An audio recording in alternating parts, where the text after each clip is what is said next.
C'est au Québec, province de l'Est du Canada et plus précisément dans le parc national des Hautes-Gorges de la rivière Malbaie, que j'ai pu échanger avec Lucie sur une activité d'éducation de l'environnement à la découverte du ciel nocturne. Ça s'appelle la causerie étoile.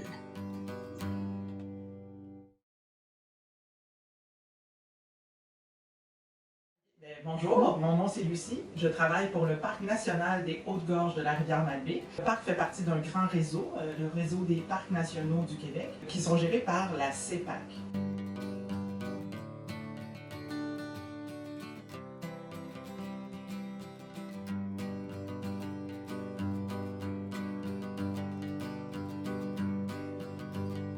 Moi, dans mon parc, mon poste est garde-parc naturaliste.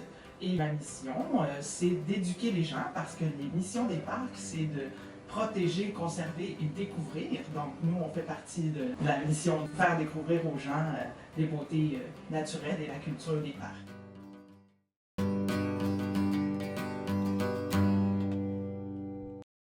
Pour la mission de faire découvrir aux gens des choses, ben, on fait des causeries, on fait beaucoup d'activités, en fait on fait des randonnées guidées et tout, mais les causeries qu'on offre en soirée, ça dure à peu près 1 heure et c'est pour en apprendre plus sur un sujet donné. Donc ça va être soit sur un animal, la chauve-souris, les ours et moi cette année j'avais entre autres la causerie sur les étoiles à donner.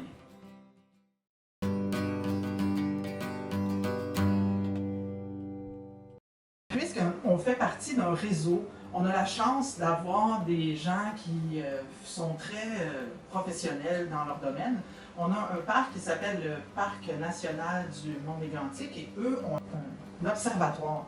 Donc on a des astronomes professionnels qui y travaillent. Et puis en 2015, en l'honneur de l'année de la lumière, ils ont fait un PowerPoint. C'était comme une activité clé en main, donc ils l'ont offert à tous les membres du réseau des parcs. Et puis nous, on la donne depuis 2015. Cette activité-là a pour objectif de faire connaître aux gens la pollution lumineuse, surtout les effets néfastes qu'elle peut avoir pour la nature et pour notre propre santé et pour l'astronomie. On leur fait apprendre un peu des notions de base sur les corps célestes, les constellations et les légendes qui sont rattachées aux constellations.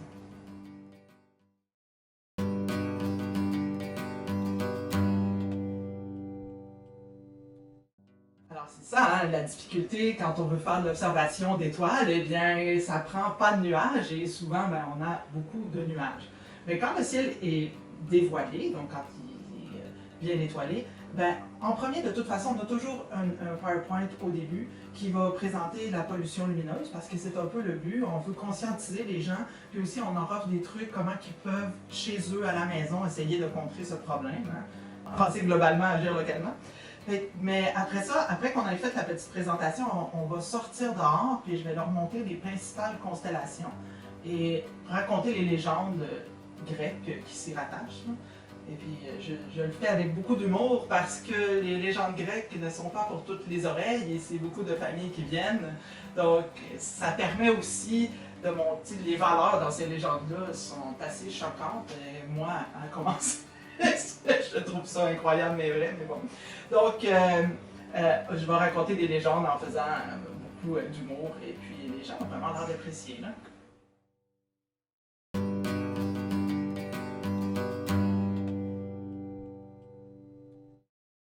Quand on a reçu l'activité clé en main, la possibilité était là, bien sûr, là, on va avoir un PowerPoint qui va être plus long. Donc, on va parler plus de la profondeur du ciel, des objets célestes, c'est-à-dire les autres galaxies, qu'est-ce qu'une étoile, un satellite, les pluies d'étoiles filantes, d'où ça vient, comment ça se forme. Toutes des choses comme ça qu'on fait beaucoup par question, parce que c'est très important dans une causerie d'être divertissant, ludique et interactif. Parce que sinon, les gens qui viennent dans nos causeries, ils veulent apprendre des choses, mais ils ne veulent pas avoir l'impression d'être à l'école, ils sont en vacances. En ayant beaucoup d'interactions avec les gens, ben, ça permet d'avoir du plaisir finalement, là, puis que les gens rient, puis donc ils ont un moment agréable. Quand le ciel est couvert, c'est encore plus important parce qu'il y a toujours un peu de déception qu'on ne peut pas sortir dehors et observer les étoiles. Puis aussi, une autre chose, on montre comment on utilise un cherche-étoiles, mais maintenant, avec nos nouvelles technologies, il y a des logiciels, puis j'en montre un en particulier, puis je peux montrer à l'écran de quoi aurait l'air le ciel qu'on verrait. Fait qu'on peut quand même parler des constellations et des légendes. C'est sûr que c'est moins agréable qu'être dehors, mais c'est quand même instructif et drôle pour les gens qui y viennent.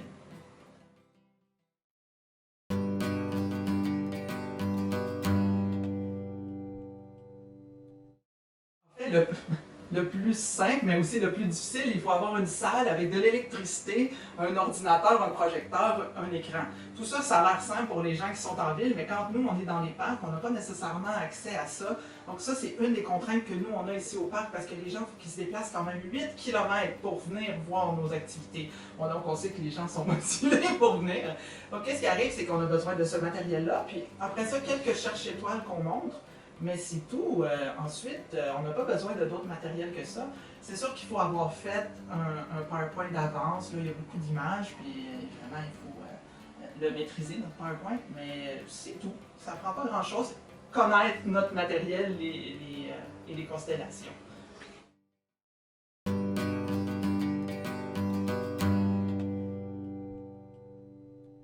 C'est sûr qu'une activité sur l'astronomie, les étoiles, c'est très loin et différent de la formation que la plupart des naturalistes ont là, parce qu'on a étudié la faune, la flore, l'environnement, et puis ça va jamais jusqu'aux étoiles. Par contre, moi j'avais vraiment un intérêt sur l'astronomie depuis plusieurs années, malgré le fait que dans le parc, c'était une autre naturaliste qui la donnait, et puis cette année, elle est partie, fait que cette année c'est moi qui la donne.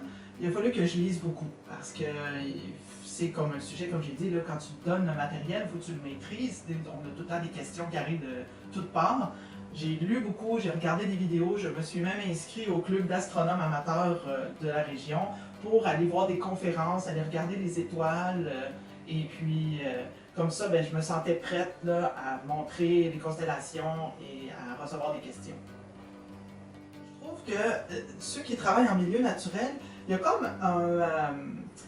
ils désapprouvent l'exploration spatiale parce que l'argent qu'on met là-dedans, on n'en met pas à sauver la planète, donc pourquoi aller ailleurs? Mais moi, je trouve que l'une des rares belles qualités de l'être humain, c'est sa curiosité, puis c'est vraiment un domaine où on peut en apprendre plein de choses, et puis ce n'est pas déprimant. Les étoiles sont tellement vieilles, l'univers est tellement grand, que ce n'est pas comme quand on parle des animaux où tout va mal et puis il faut gérer la crise. Donc l'astronomie, c'est fascinant pour ça.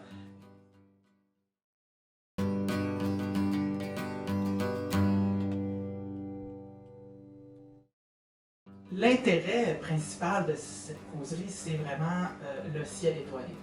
Les gens sont très intéressés à venir voir les étoiles parce que beaucoup d'entre eux viennent de la ville et n'ont pas accès à un ciel étoilé comme on a ici dans les parcs nationaux. Dans la plupart des parcs nationaux, le ciel est super noir et on voit la Voie lactée et tout. Donc, ils sont intéressés, ça c'est vraiment qu'est-ce qui est le plus intéressant de cette activité.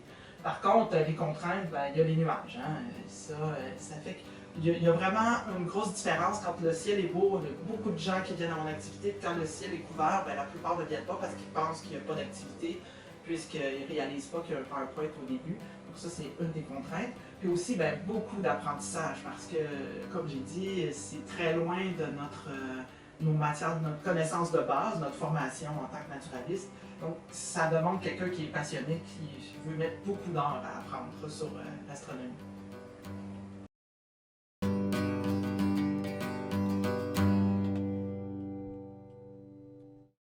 C'est sûr qu'un PowerPoint, c'est assez statique, sortir dehors, c'est bien, mais les gens, ils veulent voir avec un télescope. D'ailleurs, le parc a acheté un télescope l'année dernière, mais on s'est rendu compte, malheureusement, qu'un télescope, c'est très difficile. Il y a beaucoup de choses à arrimer ensemble. Il faut le régler un petit peu à la clarté, un petit peu à la noirceur. Donc tout ça, il a fallu qu'on l'apprenne en même temps que l'activité débutait. Donc là, ça va être le prochain projet pour l'année prochaine, de vraiment intégrer le télescope à notre activité.